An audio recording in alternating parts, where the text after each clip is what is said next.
So welcome back to Accidentally Country. So one thing that's an imperative if you live out in the country is you've got to burn stuff. So many people burn their trash. We have 8 acres of leaves everywhere. So we're going to burn some leaves. I personally have trust issue burning things on the ground. So I bought a 55-gallon drum and I'm going to show you how to make a burn barrel, how to do it easy and safely. So thanks for following along. Here we go.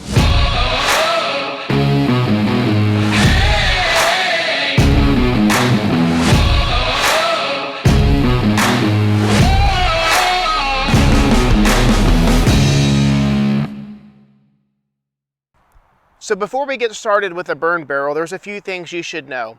One is make sure that your city ordinances allow you to actually burn on your property. Some will restrict that, some will actually require you to get a permit, so make sure you check with that first. Secondly, always make sure that you have a fire extinguisher nearby. Everything should be fine, but it's always better to be safe than sorry. And the third thing is when you're burning in your burn barrel, make sure you don't stack it all the way to the top. You don't want to give it a reason to have flames that shoot out and cause an issue. So make sure you fill it probably no more than half the way up when you're actually using your burn barrel. So the first thing we're going to do is we're actually going to be drilling some holes in our burn barrel. This is going to help increase the oxygen flow. So we'll do that now.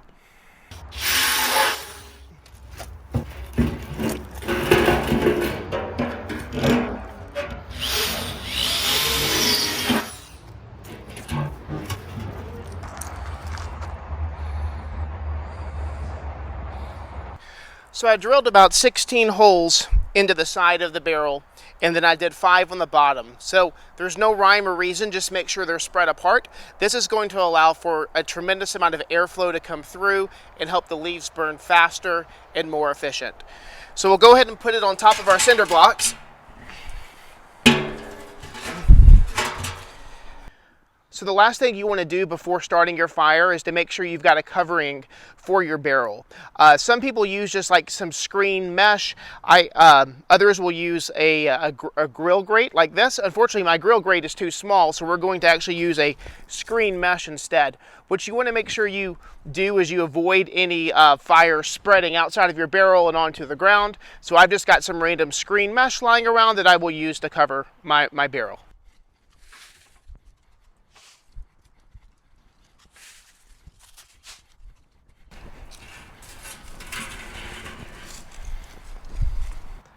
So now comes the fun part. You get to burn stuff.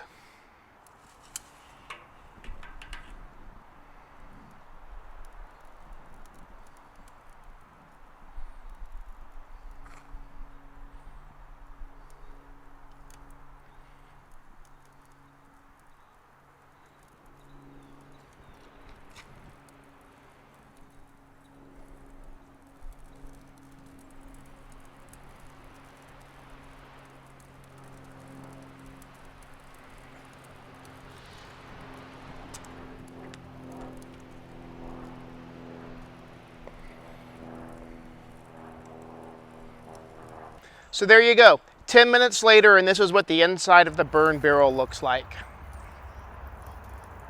So if you like to set things on fire and you don't like leaves, then the burn barrel might be your answer.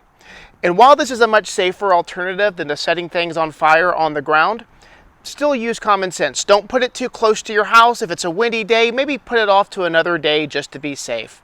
But ultimately, if this looked easy, it's because it was. I encourage you to get a burn barrel today. And until next time, this is Accidentally Country.